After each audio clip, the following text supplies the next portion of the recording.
I love home theater and home audio. I'm fortunate enough to right now have 4 areas in my house where I can listen to music, watch a movie, just enjoy audio systems. And the 4 areas are my 5.2.4 setup upstairs, which I've done videos on, my 2.1 setup in the bedroom. Downstairs, I have a 2.0 stereo so we can listen to music outside. We're in the backyard sitting by a fire. But the main setup that I have is my living room 5.1 system. And today I'm going to talk about that system and go through an overview. So stay tuned. What the frick? So like I had just mentioned, I'm going to give a full tour of my living room surround system. And believe me, this is in no way any kind of a flex video. It's more of a lessons learned video.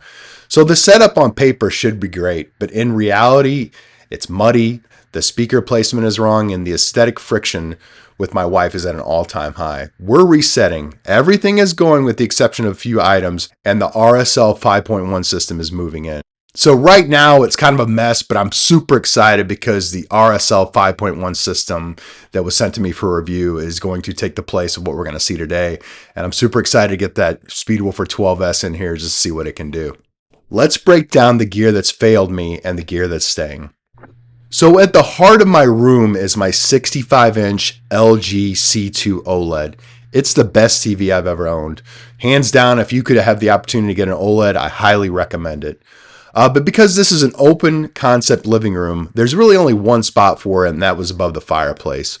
So my wife and I hate looking up high at a TV, but she likes the way it looks above the fireplace. So we came up with a kind of a compromise, and that's the Mantelmount MM340. But here's the problem. The main weakness of the Mantelmount is that my wife absolutely hates this thing.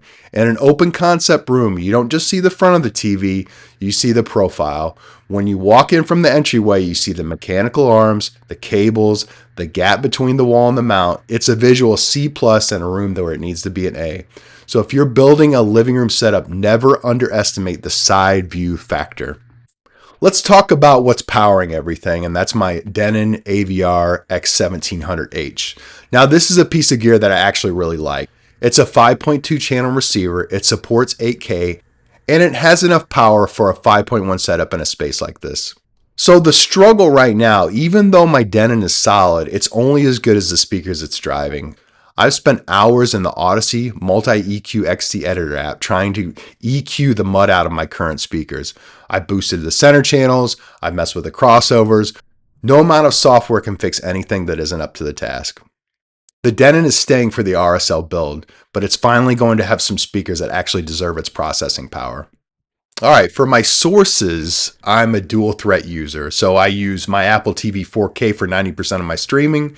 It's fast, the UI is clean, and the spatial audio integration is great.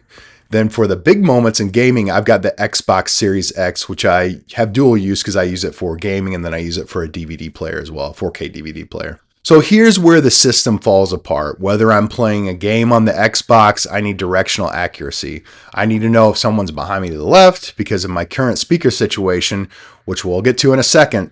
The Apple TV's Dolby Atmos and Xbox's high bitrate audio just sound flat.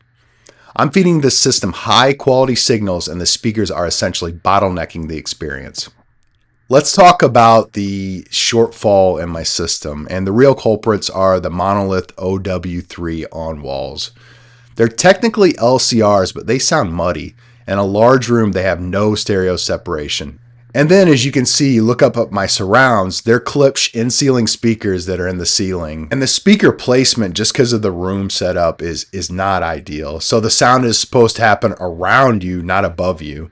So when I'm gaming on the Xbox and a grenade goes off above me instead of behind me, it completely breaks the immersion. And finally to the subwoofer. I'm currently right now running a Monolith THX8 subwoofer. It's an 8-inch sub in a room that needs a wrecking ball. It sounds boomy because it's constantly at its limit. That's why the Speedwoofer 12S is coming. We're going to fix the placement, fix the soundstage, and hopefully fix my wife's opinion of this living room. So in conclusion, my room, I feel like I've spent a lot of time on it and a lot of, trying to figure out what's going to work and what doesn't.